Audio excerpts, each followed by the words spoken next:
U.S. consumer prices are rising at their fastest pace since 2008. According to CBS MoneyWatch, drivers are fueling those inflation fears. Irina Ivanova reports American motorists and their wheels, cars and trucks, new, used, or rented, are the major culprit pushing consumer prices to the breaking point. And Irina joins me now with more. Welcome. Thanks very much for being with us. So you report that a big part of the problem is about cars. There's just not enough of them, and there haven't been enough since the early part of the pandemic. Explain that for us. That's right, and thanks for having me. This really comes down to the chip shortage that we saw start last year, and that has really continued since. Cars are so sophisticated today that microchips are a hugely important part of them. And there has been a shortage since last year, which was exacerbated earlier this year when there was a fire in a major Japanese factory that produces these chips. So U.S. automakers have had to slow down production of cars, and that has created these huge backlogs, especially for the very popular models. If you think your SUVs, your pickup trucks, if you go to a lot today, there will be very few cars there. And as a result, some cars are selling much higher than sticker price, which is basically unheard of. So you also report used car prices are at a record high. Why, and when might that change? That's right. So this is the other part of this problem. Typically, if you can't get a new car, you start looking at used cars. Well, guess what? So is everybody else. And then car rental companies are adding to this crunch. Last year, car rental companies offloaded hundreds of thousands of cars from their fleets, thinking the economic recession would last quite a while. It hasn't. They've found that they want to restock their fleets, and so they're also crowding into the used car market. So again, new cars are up. Used cars last month rose at their fastest rate since the Eisenhower administration. Rental car rates are up very high because their fleets are smaller and because more people are starting to travel. We've heard stories of $400+ a day in Denver to rent a car. In Maui, one rental was asking $700 a day. It's really through the roof. Oh, incredible. Sorry, as for when it might change, we are starting to see some easing. So Ford, for instance, just secured a big supply of semiconductors, and they're about to start shipping all these trucks that they've had parked just waiting for the chips. So it'll start easing later this year, according to analysts, but most people don't expect anything like a typical car market with discounts, with haggling until a year from now. All right. I also want to ask you about a new survey from Morning Consult, which shows around 1.8 million unemployed Americans have turned down jobs in order to keep their unemployment benefits. Is that a sort of vindication for several governors who cut off those benefits?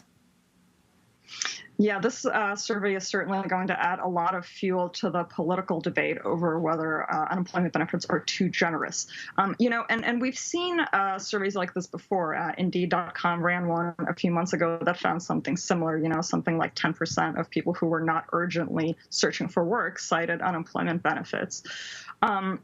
Economists will say they're not really surprised. We knew that unemployment benefits had a little bit of an effect in persuading people to get back to work. But again, if you look at this Morning Consult survey, that's not the most important reason people cite for declining a job.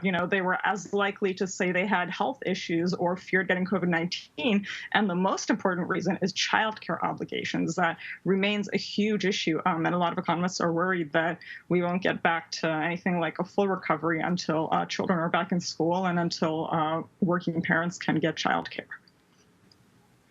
Well, nationally, the unemployment level stands at just under 6%, yet many businesses are struggling with labor supply. Why is that? Yeah, if you think about the labor market, it's really a collection of a lot of different labor markets. A lot of the businesses that are struggling to hire are in these industries that have historically been pretty low paid. So think retail, warehousing, certainly hotels and restaurants. That's where we're seeing very high rates of people quitting. And we're seeing employers have to up their offers. They're increasing pay, they're sweetening benefits in an attempt to attract new workers and to get workers to stay. Of course, for those small business owners, for those business owners in general, it can be frustrating, if nobody will take your job. But most economists will say higher wages are a good thing.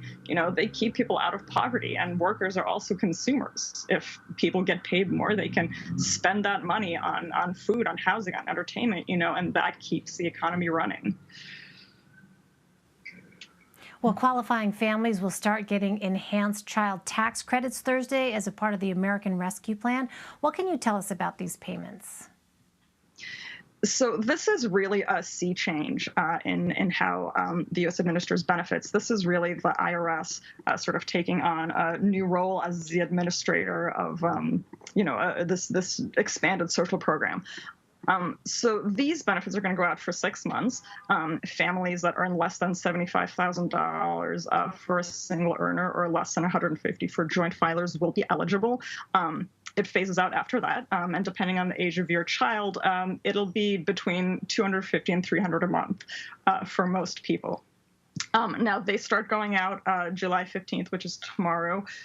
Experts say don't expect them to hit your bank account immediately. It usually takes a couple days to get deposited, as we saw with tax refunds.